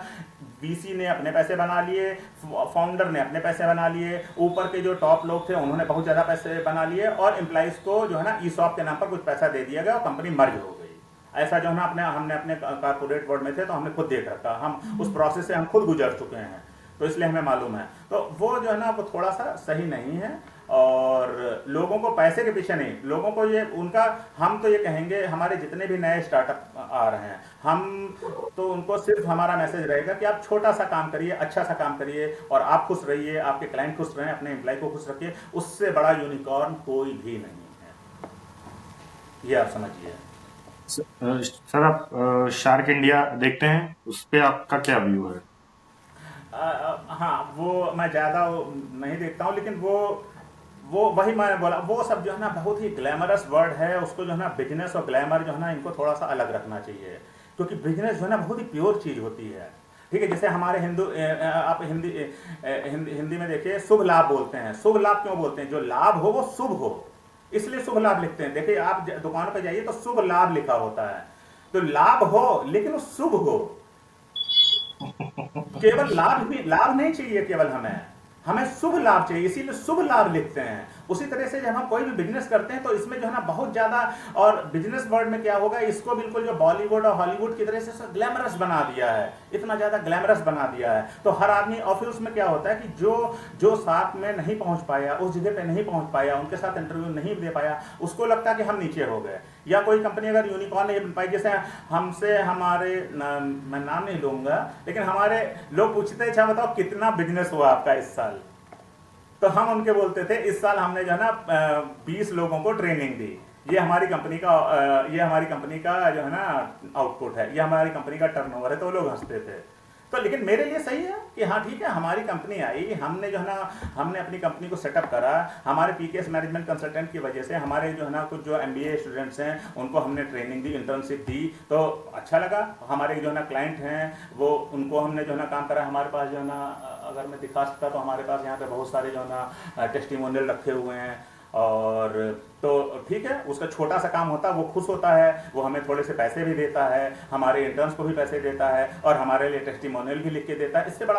इससे अच्छा हमारे लिए क्या हो सकता है, हमारा ही पर्सनल मानना है इसमें। लेकिन मतभेद हो सकते हैं इंडिविजुअल टू इंडिविजुअल, लेकिन हमारा ये कहना रहेगा कि आदमी को जो भी स्टार्टअप जो शुरू कर रहा है वो बहुत ही पॉजिटिव माइंड से और बहुत बड़ी सोच के लेके चले। और मैं आपको बताऊं, गूगल है, गूगल कंपनी का अगर आप जो है ना उनका वो एम पढ़िए तो वो क्या है, वो कहते हैं कि सारी दुनिया की जो हम इंफॉर्मेशन है उसको हम जो है ना एक जगह रख देंगे। सिंपल शब्दों में बता रहा हूँ, ये वो लेके चले। गूगल जो है ना सबसे सिंपलेस्ट जो है ना, गूगल जो है ना आज की डेट में दुनिया के सबसे फाइनेस्ट कंपनी में से एक है। उनका GUI देखिए, गूगल खोला, उसमें कुछ भी आपको सर्च करना, उसमें गए लिख दिया, आपको सब इंफॉर्मेशन आ गई, बात खत्म।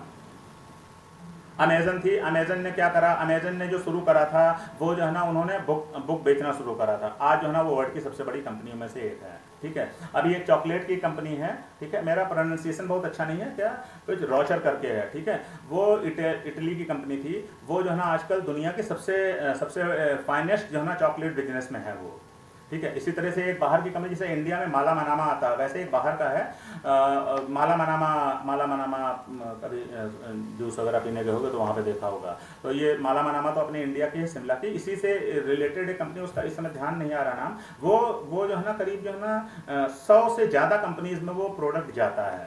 तो हम कई बार सोचने बैठते हैं, आप जैसे यूपी है, मैं लखनऊ का हूँ, यूपी में देखिए जामुन के पेड़ तो सड़क के किनारे किनारे लगे होते हैं। आम जो है ना आम जो है ना गर्मी के महीने में तो आम ही आम चारों ओर होता है, लेकिन देखिए हम उसको जो है ना उसको प्रोसेसिंग नहीं कर पाए हम। बाकी बड़ी बड़ी कंपनियों ने क्या करा, उनको प्रोसेसिंग करके उसको जो है ना बेच रही हैं, लेकिन हम उसमें आगे नहीं बढ़ पाए। तो ये जो है ना, ये सोच जो है ना हमें आगे रखनी पड़ेगी, और सोच के हिसाब से हमारा बिजनेस आगे बढ़ेगा। और किसी भी चीज़ में अगर हमें आगे जाना है, और तो हमें जो है ना अपनी सोच आगे रखनी पड़ेगी। और ये कोई ज़रूरी नहीं कि आप बहुत बड़े बन जाओ, बहुत बड़ा बनना ज़रूरी नहीं है। ज़रूरी ये है कि हम छोटे भी रहें लोगों की नज़र में, लेकिन जो हम काम कर रहे हैं वो सही कर रहे हैं। ये हम तो ये लोगों को बोलते हैं। ऐसा नहीं कि किसी ने स्टार्टअप शुरू करी तो वो जो है ना बिलियनर बन जाए, खुद बिलियनर बन जाए, या उसकी $1 बिलियन कंपनी हो जाए, यूनिकॉर्न हो जाए, या उसके 100+ क्लाइंट हो जाए। नहीं, अगर उसके 20 भी क्लाइंट हैं लेकिन क्लाइंट खुश है तो उसको खुश रहना चाहिए। ये चीज़ है। तो ये बेसिकली हम जो है ना प्रॉस एंड कॉन्स के बारे में बात कर रहे थे। तो हाँ, और हाँ, अब आगे बढ़ें हम। मयंक जी। हाँ सर बताइए। हाँ, अब इसमें, हाँ आगे इसमें जो है ना, अब हम एम्प्लॉय वेलफेयर लिखा हुआ है। कोई भी कंपनी जो हम शुरू करते हैं तो सबसे बड़ा पिलर जो होता है हमारा एम्प्लॉय होता है। कहते हैं कि जो आपका एम्प्लॉय अगर खुश है तो आपके कस्टमर खुश होंगे। तो सबसे पहले आप अपने एम्प्लॉय को खुश रखिए। लेकिन unfortunately back of the mind ज़्यादातर लोगों, मैं वर्ड यूज़ कर रहा हूँ, ज़्यादा सबके लिए नहीं बोल रहा हूँ, लोग क्या करते हैं, एम्प्लॉय को केवल रिसोर्स की तरह देखते हैं। नहीं, एम्प्लॉय रिसोर्स नहीं है। एम्प्लॉय जब आता है तो वो अपने जो है ना शरीर और आत्मा सब पूरा सब लेके आता है हमारे कंपनी के अंदर। उसको जो है ना, उसको अच्छा सा एनवायरनमेंट दीजिए, वो अपना जो है ना जी जान से लगा के आपके लिए काम करेगा। और वो जब एम्प्लॉय आपका खुश रहेगा तो आप ये मान के चलो आपका कस्टमर खुश रहेगा ही रहेगा। तो एम्प्लॉय वाली जो भी चीज़ें हैं, जैसे कुछ छोटी छोटी कंपनियां होती हैं, वो क्या करेंगे, नंबर गेम, जैसे पीएफ के लिए उन्होंने बोले, मान लीजिए उन्होंने बोला 20 एम्प्लॉय होने चाहिए, तो ये लोग क्या करेंगे कि 19 एम्प्लॉय दिखाएंगे, 20 के ऊपर है उनको जो है ना उनका नंबर जो है ना, उनका नाम नहीं लिखेंगे रजिस्टर में। तो ये तो देखिए ये बात गलत है ना ये। आप, और ये क्या एम्प्लॉय को नहीं समझ में आ रहा कि भाई इन्होंने नंबर हम एम्प्लॉय की स्ट्रेंथ जो है ना 20 के नीचे इसलिए दिखा रखी है कि इनको पीएफ ना देना पड़े। ये एम्प्लॉय को समझ में आती है, लेकिन अनफॉर्चुनेटली इंडिया में अनएम्प्लॉयमेंट ज़्यादा है, इसलिए वो बेचारा काम करता रहता है। लेकिन आप ये बिल्कुल समझ के रखो, जिस दिन उसको दूसरी नौकरी मिली वो पीछे मुड़ के देखेगा नहीं। तो हमारा ये कहना है कि, हाँ बताइए। हाँ बताइए, सबसे पूछता हूँ। हाँ, एम्प्लॉय पे जो है ना हमें एम्प्लॉय वेलफेयर पे फोकस रखना चाहिए। और हम ये नहीं कह रहे हैं आप अपने एम्प्लॉय को जो है ना 5 स्टार होटल में ही लेके जाओ और जो है ना बहुत बड़े महंगे गिफ्ट दो। नहीं, किसी भी एम्प्लॉय को कि महंगे गिफ्ट नहीं चाहिए। उसको जो है ना जो बेसिक नेसेसिटी है कि हाँ उसकी जो है ना सैलरी सही होनी चाहिए, वो होना चाहिए, और उसकी जो है ना नॉलेज में इजाफा होना चाहिए, उसके जो है ना ओवरऑल जो है ना पर्सनालिटी में इजाफा होना चाहिए, वो आजकल ज़्यादा जरूरी है। आप उसको जो है ना 100 रुपये, आप उसको जो है ना 10,000 रुपये जो है ना साल का सैलरी में कम हो, लेकिन अगर आप उसको जो है ना पॉजिटिव इन्वायरमेंट दे रहे हो, उसको लर्निंग अपॉर्चुनिटीज़ हैं, तो उसको समझ में आएगा वो जहाँ पे जो काम कर रहा है तो केवल पैसे के लिए नहीं, उसकी जो है ना ओवरऑल जो है ना पोटेंशियल, उसका फ्यूचर पोटेंशियल जो है ना बढ़ रहा है। और आज का जो हमारा युवा है उसको सारी चीज़ें मालूम है, ठीक है। आजकल जो है ना मोबाइल इंटरनेट का ज़माना, सब कुछ सबको मालूम है, तो वो जो है ना आगे बढ़ना चाहता है। तो जो सॉफ्ट स्किल्स होती हैं, हमारे जो स्टार्टअप जो फाउंडर्स हैं, हम उनसे रिक्वेस्ट करेंगे कि आप उनकी सॉफ्ट स्किल्स पे जो है ना ज़्यादा ध्यान दीजिए ये। और हाँ, अगला हमारा है कि long term thinking. Long term thinking के लिए हमने बोला कि कुछ लोग जो है ना, जैसे अभी हमारे पास 15 दिन पहले फ़ोन आया कि सर हमें जीएसटी चाहिए। वो क्या है, वो किसी कंपनी में फूड सप्लाई कर रहे हैं, तो वो जो कंपनी है उन्होंने बोला जब तक आपके पास जीएसटी नंबर नहीं होगा हम आपका जो है ना आपसे बिजनेस नहीं कर सकते हैं। तो हमारे पास आए, बोले जल्दी करवा दो, जल्दी करवा दो।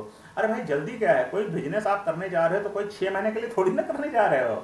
इंडिया में तो बिजनेस पीढ़ी दर पीढ़ी चलता है, पीढ़ी दर पीढ़ी चलता है। तो आप धीरे धीरे चलिए, बहुत हड़बड़ी मत करिए और लॉन्ग टर्म सोच के रखिए, तो उसमें जो है ना आपका आपके लिए सही रहेगा। और लोग क्या करते हैं कि लॉन्ग टर्म नहीं सोचते हैं, एकदम से लगा दिया, और उसमें दोनों चीज़ें होती है। जैसे एक हमारे क्लाइंट हैं, उन्होंने क्या करा, रेस्टोरेंट खोला, उसमें करीब 50 लाख रुपए उन्होंने लगा दिया, और जो लोकेशन थी वो भी उस 50 लाख रुपए के लिए सुटेबल नहीं थी, लेकिन लगा दिया।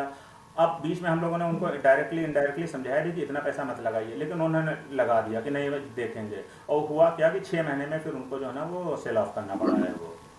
तो लॉन्ग टर्म सोच के चलिए और बेबी स्टेप लीजिए, बेबी स्टेप लीजिए, क्योंकि जो बिजनेस वर्ड है ये जो है ना बहुत क्रूअल वर्ड है, और इसमें जो है ना आपको स्टेप बाय स्टेप चलना होगा। और मिस्टेक्स होंगी, नो डाउट मिस्टेक्स होंगी, लेकिन मिस्टेक्स ऐसी हों कि आप उनको करेक्ट कर सको। ऐसी मिस्टेक ना हो कि आप करेक्ट ना कर सको। जैसे 50 लाख रुपए उसने अगर लगा दिए तो वो करेक्ट नहीं कर पाया अपनी मिस्टेक को, वो नहीं कर सकता, उसको फिर आपको सेल ऑफ करना ही पड़ा। और छोटी मिस्टेक है तो आप उसको करेक्ट कर सकते हो। तो स्टेप बाय स्टेप चलिए और आगे बढ़ते रहिए। और एक बीएमडीसी के लिए क्वेश्चन कोई तो यहाँ मैं हाँ पूछना सर। चाहूंगा कि जो मिडिल क्लास के लिए जो टैक्सेस होते हैं वो बहुत ऑब्वियसली बहुत ज्यादा है इंडिया में। तो हम्म। स्टार्टअप के लिए क्या ये चीज मैटर करती है, या टैक्सेस उनके लिए भी ओवरबर्डन हो रहा है इंडिया में, या गवर्नमेंट को वर्क करना चाहिए इस चीज पे भी? नहीं, स्टार्टअप के लिए जो है ना स्टार्टअप के लिए जो है ना कुछ तो जो है ना रिबेट वगैरह दे रखी है, गवर्नमेंट ने रिबेट दे रखी हैं, गवर्नमेंट की ओर से रिबेट हैं। और उनको जो है ना फंडिंग में भी जो है ना, हाँ एक चीज़ हमारी रह गई थी, जैसे फंडिंग में जो है ना वो एमएसएमई अगर है, माइक्रो स्मॉल मीडियम इंटरप्राइजेस, तो वो उद्यम रजिस्ट्रेशन करवा सकते हैं। वो फिर जो है ना गवर्नमेंट की ओर से एमएसएमई को जो है ना लोन मिल रहे हैं, उसमें जो है ना उनको जो है ना कम ब्याज पर जो है ना उनको ऋण मिलता है, वो फ़ायदा है। और जो टैक्सेस हैं, टैक्सेस में भी जो है ना टैक्सेस पे भी जो है ना अगर वो एसईजेड वगैरह में है तो उनको जो है ना सहूलियत दी हुई है। और depending upon the industry to industry जो है ना सरकार जो है ना सहूलियत दे रही है। और अभी हमारा जो है ना फरवरी में जो बजट आने वाला है उसमें इंडिविजुअल के लिए भी और बिजनेस के लिए काफ़ी हम लोग जो है ना आशा रखे हुए हैं कि इसमें काफ़ी सहूलियतें मिलेंगी हमें। ठीक है। सोशल मीडिया का क्या रोल हो सकता है एक फाउंडिंग स्टार्टअप के लिए? हम्म, हाँ अच्छी बात है। सोशल मीडिया जो है ना आजकल जो है ना सोशल मीडिया का ज़माना है, हर चीज़ जो है ना सोशल मीडिया पे है। और लेकिन सोशल मीडिया पे जब जा रहे हैं तो बहुत ही सोच समझ के जाना चाहिए। और इसमें भी जो है ना जो फाउंडर हैं उनको अपने आप ये काम नहीं करने चाहिए, क्योंकि सोशल मीडिया में आप अगर आप जैसे कोई ट्वीट नहीं कर रहे हो तो कोई बात नहीं है, कोई इन्फॉर्मेशन नहीं दे रहे हो तो कोई बात नहीं है, लेकिन कोई गलत इन्फॉर्मेशन नहीं होनी चाहिए, कोई मिसलीडिंग इन्फॉर्मेशन नहीं होनी चाहिए। क्योंकि जो कहते हैं कि जो निगेटिव इंप्रेशन होता है उसको दूर करने में कम से कम 7 या 9 बार जो है ना हमें जो है ना पॉजिटिव इंप्रेशन बनाना पड़ता है। तो सोशल मीडिया में सबसे पहली बात है कि हमें जो है ना जो एक्सपर्ट हैं उनकी हेल्प लेके जो है ना सोशल मीडिया में उतरना चाहिए। दूसरी चीज़ है कि डिपेंडिंग अपॉन आवर बिजनेस, वो सोशल मीडिया पे हमारा जो है ना वो फोकस होना चाहिए। जैसे मान लीजिए कि अगर कोई ज्वेलरी में जा रहा है, हमारे क्लाइंट हैं वो ज्वेलरी की अपनी दुकान खोल रहे हैं, तो उनके लिए हम बोलेंगे वो इंस्टाग्राम में ज़्यादा जाएं। बेसिकली इंस्टाग्राम जो है ना वो इमेज बेस्ड है, तो वो इमेज में जाएं। जैसे हमारे एक जो है ना क्लाइंट हैं वो लेडीज़ के जो है ना गारमेंट्स में है, वो लेडीज़ गारमेंट बेचते हैं, तो उनके लिए इंस्टाग्राम जो है ना ज़्यादा अप्रोप्रिएट रहेगा। ठीक है, तो वो इंस्टाग्राम पे ज़्यादा फोकस करें बेसिकली, जो जिसमें भाई नया जो है ना नया कोई ज्वेलरी की डिज़ाइन आया, कोई जो है ना कपड़ों का कोई नया डिज़ाइन आया, तो उसकी फ़ोटो जो है ना इंस्टाग्राम में डालेंगे जाके, तो उसको फोकस ज़्यादा रखें। अब मान लीजिए कि कोई अगर सॉफ्टवेयर कंपनी है, तो सॉफ्टवेयर कंपनी को इंस्टाग्राम में बहुत ज़्यादा ज़रूरत नहीं है, थोड़ा बहुत रह सकती है, लेकिन सॉफ्टवेयर कंपनी जो है ना अगर वो लिंक्डइन पे रहे और ट्विटर पे रहे तो उसके जो है ना जो आरओआई होंगे सोशल मीडिया के वो ज़्यादा बेहतर होंगे। और सोशल मीडिया मार्केटिंग में जैसे कि अगर आपके पास पैसा है तो जो छोटे जो क्लाइंट हैं वो फेसबुक में जो है ना सोशल मीडिया मार्केटिंग में यूज़ कर सकते हैं। वो जो है ना उनके पॉपअप मैसेज आते हैं, वो पैसे लेते हैं कुछ, वो उसको यूटिलाइज कर सकते हैं वैसा। और या जो है ना खुद की अपनी जो है ना छोटी सी जो है ना 1-2 मेंबर की जो है ना सोशल मीडिया टीम बना दें, वो सोशल मीडिया को जो है ना हैंडल करती रहेगी। तो बेसिकली मेजर पॉइंट ये है कि सोशल आपका बिजनेस क्या है उसके हिसाब से आपको सोशल मीडिया जो प्लेटफॉर्म है उस पर फोकस करना पड़ेगा। और दूसरी बात है कि कुछ लोग क्या करते हैं कि बहुत ज़्यादा एकदम से स्पैम कर देते हैं। हर वीक में जो 10 मैसेज डाल दी, 15 मैसेज डाल दी, वैसा नहीं होना चाहिए, बैलेंस होना चाहिए। एक वीक में 1 या 2 मैसेज बहुत हैं। और दूसरी बात है कि कुछ लोग जो है ना सोशल मीडिया से ही रिलेटेड कॉन्सेप्ट है डिजिटल मार्केटिंग। डिजिटल मार्केटिंग मतलब बेसिकली आप मोबाइल पे जो है ना इंफॉर्मेशन भेज रहे हो, व्हाट्सएप पे भेज रहे हो। तो हमारे जो क्लाइंट हैं आजकल हम उनको बोलते हैं कि नहीं, आप जो है ना आप किसी के आपका क्लाइंट है, क्लाइंट को भी लेकिन आप उनके जो है ना व्हाट्सएप पर अपनी ओर से इंफॉर्मेशन मत भेजो, क्योंकि जो है ना लोग जो है ना उसको अच्छा नहीं है वो। Basically it is intrusion in your privacy. तो वो जो है ना थोड़ा सा ठीक नहीं है। आप जैसे हमने सोशल मीडिया का भी हम काम करते हैं, हमने क्लाइंट के लिए सोशल मीडिया का काम करा तो उनको हमने बता दिया कि आप ऐसा करिए कि अपने काउंटर पर जो है ना इंस्टाग्राम का, ट्विटर का, फेसबुक का, पिंटरेस्ट का, उसका जो है ना उसका एम्ब्लेम बना के अपना रख लीजिए। और उनको जो कस्टमर आया, वो कस्टमर ने सामान खरीदा, बिल बनाया, तो आप उनको बताओ सर हम जो है ना इस सोशल मीडिया पर हैं, आप जो है ना हमें फॉलो कर सकते हैं। ये उसके ऊपर आप छोड़ दीजिए ऐसा। ये बात हुई सोशल मीडिया वाली बात। दूसरी की आप जो है ना जैसे वो व्हाट्सएप पे बोलते थे कि हम गुड मॉर्निंग भेजेंगे, तो ये अब गुड मॉर्निंग वाला वो नॉर्मली जो है ना इरिटेट होते हैं लोग, वो सही नहीं रहता है। वो ऑकेजनली मान लीजिए कभी जो है ना आपका एक नई आपकी ब्रांच खुल रही है, तो आप अपने जो है ना जो व्हाट्सएप में जो कॉन्टैक्ट पड़े हैं उनको बताया कि yes we are opening our new branch, you are cordially invited, वो इनविटेशन कार्ड दिया, दैट मेक सेंस। लेकिन जो है ना हर हर हर हर दिन जो है ना आप गुड मॉर्निंग भेज रहे हो, 4 जो है ना उनको मैसेज भेज रहे हो, वो आज के ज़माने में थोड़ा सा सही नहीं है। यहाँ तक कि जो है ना गवर्नमेंट के अगर आप रूलिंग ठीक से अगर आप उसको इन स्पिरिट अगर आप पढ़ो तो वो बेसिकली एक तरह से वो बैन है, वो नहीं, वो नहीं है, अरे, वो नहीं होना चाहिए ऐसा। सर बस हम्म, लास्ट क्वेश्चन इस हाँ सर। सीरीज के लिए। हाँ सर। पेरेंट्स अभी भी सर इंडिया में अलाउ नहीं करते हैं स्टार्टअप्स के लिए, मतलब ना इनकरेज करते हैं और ना ही अलाउ करते हैं इतना ज्यादा। टीयर 1 सिटीज के लिए अगर हम छोड़ दें तो टीयर 2 टीयर 3 में तो अलाउ नहीं ही होता है ऑलमोस्ट, क्योंकि एक ट्रेडिशन की तरह है कि आपको जॉब ही करनी है पहले, राइट। हम्म हम्म उस चीज को आप कैसे देखते हैं, या पेरेंट्स के लिए आपका क्या आप क्या कहना चाहेंगे उनको? हाँ ये आपका बहुत वाजिब सवाल है। और इंडिया में बेसिकली क्या है कि जो बिजनेस होता था या होता है अभी भी, वो बेसिकली कम्युनिटीज बेस्ड बिजनेस होता है, ठीक है। तो वो एक्सेप्टेड था कि भाई ये लोग हैं, ये लोग ही बिजनेस करेंगे। और कुछ कम्युनिटीज़ हैं वो केवल जॉब में ही जाती थी। और इंडिया में अब रही बात 91 के पहले अगर हम बात करें तो आप तो उस समय काफ़ी यंग होंगे। 91 के पहले तो इंडिया में बहुत ज़्यादा जो है ना गरीबी थी, तो उस समय तो बिजनेस वगैरह करने के लिए कोई सोचता भी नहीं था। क्योंकि बिजनेस के लिए मैं बताता हूँ, कम से कम जो है ना आपको छोटी सी पूंजी चाहिए होती है, नंबर 1। नंबर 2, बिजनेस में, हाँ कॉन्स की जैसे बात है, कॉन्स में बिजनेस में सीधी सी बात है, बिजनेस में प्रोबेबिलिटी है कि probability of failure is there even if it is 1%, but it is there. अगर कोई बोलता कि नहीं there is no probability of failure, तो भाई वो गलत बोलता है। तो अब भाई सीधी सी बात है, किसी ने बीटेक करा, उसके उसका 12th करा, उसके बाद जो है ना इंजीनियरिंग का एडमिशन लिया, 4 साल उसने जो है ना पढ़ाई करी। जब वो बाहर चौथे साल में होता है तो पेरेंट्स की एक्सपेक्टेशन ये होती है कि ये जाके नौकरी करेगा और कुछ पैसे कमाएगा। ये पेरेंट्स की, और पेरेंट्स के हिसाब से देखो तो वो भी बेचारे जो है ना lower middle class family India में आ गई हैं, तो उनकी तरफ से अगर आप देखो तो उनकी भी जो एक्सपेक्टेशन वो गलत नहीं है। जैसे हम अपना एग्जांपल लेंगे तो बहुत ज़्यादा नहीं बोलूँगा क्योंकि और भी लोग हमारे फैमिली के इन्वॉल्व हैं, तो इसलिए मैं नहीं, लेकिन मैं भी जो है ना लोअर मिडिल क्लास फैमिली से था। तो हम अब जैसे हमने बीटेक करी तो भाई पेरेंट्स की यही एक्सपेक्टेशन होगी कि ये जो है ना नौकरी करे, थोड़े से पैसे कमाए, उसके बाद इसकी शादी कर दीजिए जो सीधा सा ये कॉन्सेप्ट चलता है इंडिया में। लेकिन over a period of time अब ये बदल रही हैं बातें। और आपने सही बोला कि जो टायर 1 सिटीज़ हैं, बेंगलोर हुआ, दिल्ली हुआ, मुंबई हुआ, यहाँ पे स्टार्टअप जो है ना कल्चर जो है ना बहुत ज़्यादा हो गया है। आप आइए बेंगलोर में, आपको हर कोने पे कहीं ना कहीं कोई ना कोई नई स्टार्टअप दिखेगी। And it is a very good development for the nation, for the youth, for the future of the nation. क्योंकि ठीक है स्टार्टअप बने, स्टार्टअप अगर फेल भी हो गए लेकिन उसको लेसन मिला, ठीक है। तो हाँ जो बात आपने बोली कि इस टायर 1 में है, लेकिन टायर 2 में भी, टायर 3 में भी उतर रही हैं चीज़ें। टायर 2 में, टायर 3 में भी बेसिकली उनके उस शहर के हिसाब से उस शहर के जैसे जैसे कानपुर में कानपुर कानपुर से कुछ खबरें आती रहती कि वहाँ पे कुछ लोग जो है ना, जो वहाँ पे चीज़ें हैं उनके हिसाब से आगे बढ़ रहे हैं। जैसे अभी जयपुर जयपुर अगर आप गए हो तो जयपुर में ठप्पा करके एक उसका प्रिंटिंग होती है, ठीक है, लेडीज़ के जो गारमेंट होते हैं पर ठप्पा प्रिंटिंग बोलते हैं। हेलो। तो हाँ सर, आप वो जो कंटिन्यू ठप्पा, करें।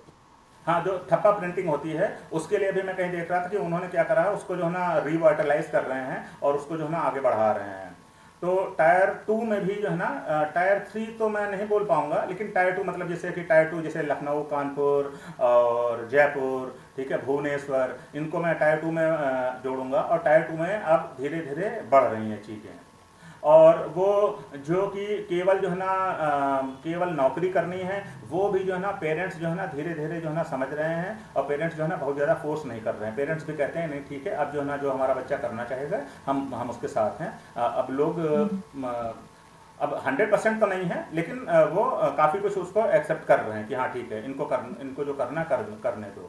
और उसमें मैं जो है ना जो जो हमारे जो युवा एंटरप्रेन्योर हैं उनके लिए प्रोस्पेक्टिव जो एंटरप्रेन्योर्स हैं उनको मैं सजेस्ट करूंगा कि आप जो है ना कुछ साल नौकरी करो, अपना जो है ना थोड़ा सा पैसा सेव करो। तो उससे क्या है कि आप अगर मार्केट में उतर रहे हो तो आपको भी आपकी खुद की लाइफ के लिए बहुत ज़्यादा जो है ना जर्क्स नहीं लगेंगे। और आप पेरेंट्स को भी बोल सकते हैं जैसे हमने, चलिए हमने जो है ना 50 लाख रुपए जमा कर लिए हैं, करोड़ों रुपए जमा कर लिया है, ठीक है, हम जो है ना 2 साल करके देखते हैं, 2 साल में अगर चला तो ठीक है, नहीं तो फिर हम दोबारा कारपोरेट वर्ल्ड में चले जाएंगे। और हाँ, एक चीज़ और मैं एक इसी से रिलेटेड एक बात बताना चाहूँगा कि आजकल के जो जो कंपनीज हैं वो ये कतई नहीं कहते हैं कि आप जो है ना इंटरप्रेन्योर बने, 2 साल रहे, उसके बाद जो है ना हम आपको नौकरी नहीं देंगे, नहीं। हमारे तो हम कुछ ऐसे कंपनीज को जानते हैं जिन्होंने तो बिल्कुल ओपन हैंड से उनको उनको उनका स्वागत करा कि आइए आप हमारे साथ काम करिए आके। सबके लिए हम नहीं बोल सकते हैं, लेकिन अब बहुत ज़्यादा कंपनियां हैं जो कि कहती हैं कि अगर आपने जो है ना आपने अपनी कंपनी शुरू करी, 2 साल जो है ना एक्सपीरियंस लिया, चली नहीं है चली, that is a different issue, लेकिन आपने एक्सपीरियंस तो करा, आपको जो है ना आपको एक्सपीरियंस हुआ उसका जो है ना वो उसको कहते हैं कि ठीक है आप आइए, उसको पॉजिटिव वे में ले रहे हैं। तो ये बेसिकली जो युवा एंटरप्रेन्योर हैं उनके लिए जो है ना it is a positive thing. और पेरेंट्स भी जो है ना वो अब समझ रहे हैं और अपनी अपनी ज़िंदगी अपने हिसाब से लेके चल रहे हैं। तो उसमें लेकिन हम ये बोलेंगे बिल्कुल बहुत ही मतलब कि आप रिस्क लीजिए, लेकिन बहुत ज़्यादा रिस्क मत लीजिए, बैलेंस लेके चलिए, बैलेंस लेके। जैसे कुछ लोग इसमें, जैसे प्रॉस एंड कॉन्स की बात बताता हूँ, जैसे कुछ लोग कहते हैं कि मैं जो है ना नौकरी कर रहा हूँ, मेरे जो है ना 2 बच्चे हैं, बीवी है, और मैं जो है ना नौकरी छोड़ के बिजनेस में उतरना चाहता हूँ। तो आके हमसे बात करते हैं तो हम उनको समझाते नहीं, थोड़ा सा ये जो है ना जो हिस्ट्री डिसीजन है इसमें आप सारी बातों को एक रखिए, फिर जो है ना डिस्कस करिए और फिर डिसीजन लीजिए। और सबसे पहले आप अपने वाइफ से या स्पाउस से जो है ना बात करिए, उसके बाद डिसीजन लीजिए। एक तो ये बात। दूसरी बात ये कि कुछ लोग उल्टा भी होता है, कुछ लोग नौकरी कर रहे होते हैं, वो कहते हैं कि सर क्या हम हसल मतलब कि हम जो है ना साइड बिजनेस में कर सकते हैं क्या। मैं आपको बताऊं, अगर आप जो है ना 4 लोगों की भी कंपनी चला रहे हो तो आपके लिए 24 घंटे कम है मयंक जी, 24 घंटे कम होते हैं, चाहे आप प्रोडक्ट में हो चाहे सर्विस में हो। जो भी छोटी सी कंपनी चला रहा होता है उसको 24 घंटे कम होते हैं। तो कई बार हमारे पास लोग आते हैं कि सर हम नौकरी कर रहे हैं और साथ में क्या हम बिजनेस कर सकते हैं क्या। तो साथ में बिजनेस नहीं होता, ये फुल टाइम अफेयर है। इसमें जो है ना आपको फुल टाइम उतरना पड़ेगा और आप सोच समझ के उतरिए, प्रॉस एंड कॉन्स लेके उतरिए। और फिर अगर जो है ना नहीं चल पाया तो उसके लिए भी जो है ना आप इसको कैसे जो है ना वाइंड अप करेंगे, क्या आपके पास ऑप्शन बी क्या है, वो आप शुरू में लेके चलिए। तो आपके लिए लाइफ आसान रहेगी, आपके एम्प्लॉयज़ के लिए आसान रहेगी लाइफ, और क्लाइंट के लिए भी आसान रहेगी। और यहाँ पेरेंट्स की बात हो रही है तो पेरेंट्स को भी लगेगा ठीक है 2 साल ये कुछ करना चाहते, चलो भाई इनका भी मन है, अपने मन की कर लेने दो इनको। तो ये हमारा ये मानना है, ऐसा है। Okay sir, so last sir एक छोटा सा रैपिड फायर क्वेश्चंस आप बताइएगा मुझे, बिजनेस और जॉब।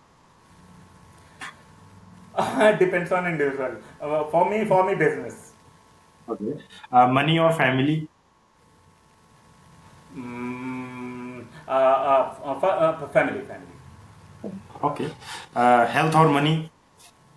हेल्थ। ओके, पैशन और परसिवरेंस।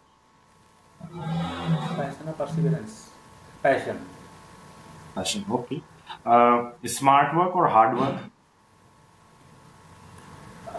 स्मार्ट वर्क और हार्ड वर्क।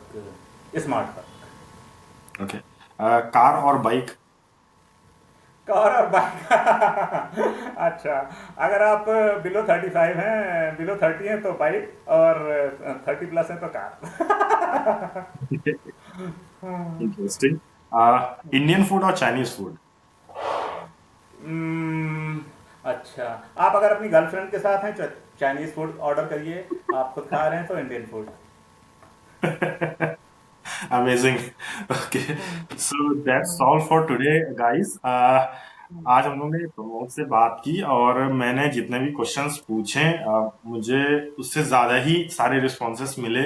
और मुझे भी बहुत कुछ सीखने को मिला। और अगर आप, मैं कहूँगा, अगर स्टार्टअप आप कर रहे हैं तो बहुत सारी लर्निंग्स आपको इस पॉडकास्ट से मिलने वाली हैं। कैसे स्टार्ट करनी है, क्या लीगल स्ट्रक्चर होता है, और कहाँ पास आप मिस्टेक्स कर सकते हैं। क्योंकि आपने अभी जैसे स्टार्ट किया और वो पहले से ही 13 14 15 ईयर्स एक्चुअली हो चुके हैं उनको करते हुए, तो उन्हें पूरा एक्सपीरियंस, उन्हें एक्चुअली में पता है एनवायरनमेंट है कैसा, कैसे वर्क करता है। तो आप बेसिकली, आप एक कोट मैंने पढ़ा था कहीं कि आप दूसरों से आप सीख सकते हैं क्योंकि उनकी जो मिस्टेक्स उन्होंने की है आप दोबारा उसे रिपीट ना करें, वो तो बेवकूफ़ी होगी।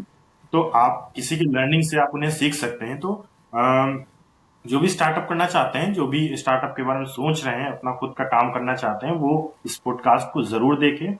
प्रमोद से अगर आप कनेक्ट करना चाहते हैं तो अगर उनकी वेबसाइट का लिंक वगैरह होगा तो वो मैं आपको डिस्क्रिप्शन में दे दूंगा। लिंक्डइन का लिंक मैं जरूर प्रोवाइड कर दूंगा। और जो भी अगर ईमेल आईडी वगैरह प्रोवाइड करते हैं तो वो भी मैं आपको ऐड कर दूंगा। आप डायरेक्टली उनसे वर्क, उनके साथ वर्क कर सकते हैं। उनसे कोई हेल्प लेनी है तो आप कनेक्ट कर सकते हैं। तो उम्मीद है कि आपको पॉडकास्ट अच्छा लगा होगा। और आने वाले समय में भी और भी अगर हम प्रमोद के साथ या किसी और भी गेस्ट के साथ और भी टॉपिक्स पे इंटरेस्टिंग पॉडकास्ट लाते रहेंगे। ये कोई एंटरटेनमेंट के लिए पॉडकास्ट नहीं है, मैंने बस इंफॉर्मेशन के लिए, मेरे जितने भी आप पॉडकास्ट देखेंगे सारे इसी तरीके से, व्यूज कम हो सकते हैं बट इंफॉर्मेशन के लिए सारे बने हुए हैं। तो उम्मीद करते हैं आप हमें चैनल को लाइक और सब्सक्राइब भी करेंगे। तो तब तक के लिए thank you. Thank you sir, thank you, आपने भी। Thank you so much, thank you.